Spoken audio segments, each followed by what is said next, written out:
তাবিঈদের মধ্যে মুহাম্মদ ইবনে সিরিন খুব ভালো স্বপ্নের ব্যাখ্যা জানতেন। এক লোক এসে মুহাম্মদ ইবনে সিরিনকে বলল যে আমি দেখলাম আমার ছেলে পানি খেতে খেতে পেটটা এত বড় হয়ে গেছে। এই একই স্বপ্ন আরেকটা লোকও দেখলো, দেখে এক মূর্খের কাছে জিজ্ঞেস করলো। সে বলল, সর্বনাশ, এত বড় পেট হয়ে গেছে, তোমার ছেলে তো মারা যাবে। ঠিকই কয়েকদিন পরে ছেলেটা মারা গেল। আর একই স্বপ্ন দেখে এই লোক মুহাম্মদ ইবনে সিরিনকে জিজ্ঞেস করেছিল, উনি বলেছেন যে তোমার ছেলে তো অনেক বড় আলেম হবে। ঠিক তাই হয়েছে, ওই ছেলে অনেক বড় আলেম হয়েছে। তো ফাইন্নার রুইয়া তাকাউ আলা মা তুআব্বার, স্বপ্নের ব্যাখ্যা তেমন হয় যেমন এটার ব্যাখ্যা করা। রাসূল সাল্লাল্লাহু আলাইহি ওয়াসাল্লাম একবার স্বপ্নে দেখলেন যে তিনি ওনাকে দুধ দেয়া হয়েছে, বাটিতে দুধ খাচ্ছেন, পরে আঙ্গুলের ফাঁক থেকে দুধ বেরোচ্ছে। এই সামান্য একটু দুধ রাসূল সাল্লাল্লাহু আলাইহি ওয়াসাল্লাম ওমরে ফারুককে দিলেন।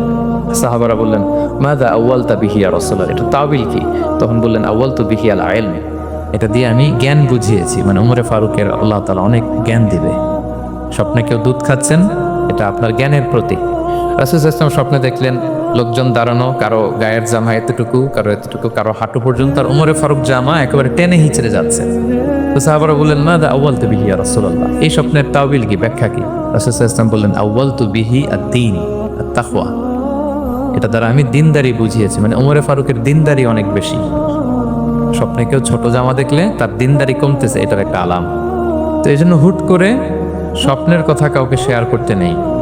রাসূল সাল্লাল্লাহু আলাইহি ওয়াসাল্লাম ফজরের সালাতের পরে মসজিদে নববীতে সালাম ফিরিয়ে সাহাবাদের দিকে মুখ ফিরিয়ে বসতেন, তাসবিহ পড়তেন, এরপর জিজ্ঞেস করতেন, হাল রাআ আহাদুম মিনকুম আল বারিহাতা রুইয়া, গত রাতে কেউ কোনো স্বপ্ন টপ্ন দেখেছে নাকি? তো তখন সাহাবারা এই স্বপ্ন বলতেন, রাসূল সাল্লাল্লাহু আলাইহি ওয়াসাল্লাম ব্যাখ্যা করতেন।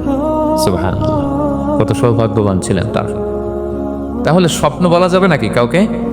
না। খুবই শুভাকাঙ্ক্ষী, আপনার একেবারে ক্লোজ ফ্রেন্ড, তাকে বলতে পারেন। আর অনেক বড় আলেম যিনি ভালো ব্যাখ্যা করতে পারবেন, আপনাকে গাইড করতে পারবেন, তাকে বলবেন। এছাড়া বলা যাবে না। আর খারাপ স্বপ্ন তো বলাই যাবে, আল্লাহ তাআলার কাছে পানাহ চাইতে হবে। তাহলে ঘুমিয়ে ঘুমিয়ে যেটা দেখি এটা কারোর কাছে বলা যাবে না।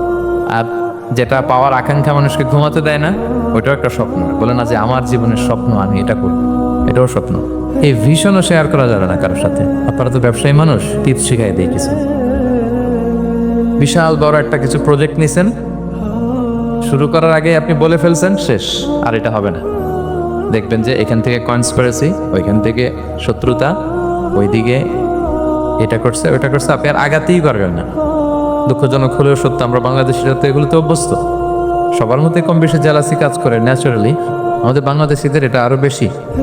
আমি আমার প্রায় আলোচনাতে বলি যে আমাদের জাতীয় খেলা হাডুডু হওয়ার কারণ হচ্ছে এই খেলার ধরনটাই এমন। একজন সামনে যেতে চায়, 10 জন পা ধরে পিছনে টানতে চায়। তা আপনি আপনার ভিশন শেয়ার করলে বিপদে পড়ে যাবেন। আপনি প্রপার হোমওয়ার্ক করবেন, গ্রাউন্ড ওয়ার্ক করবেন, কাউন্সেলিং করবেন, প্রজেক্ট দাঁড় করাবেন, লঞ্চিং প্রোগ্রামের দিন সবাইকে জানাবেন। সব রেডি, এবার আরো কেউ কিছু করতে পারবেন, এটা দাঁড়ায় গেছে, সব রেডি।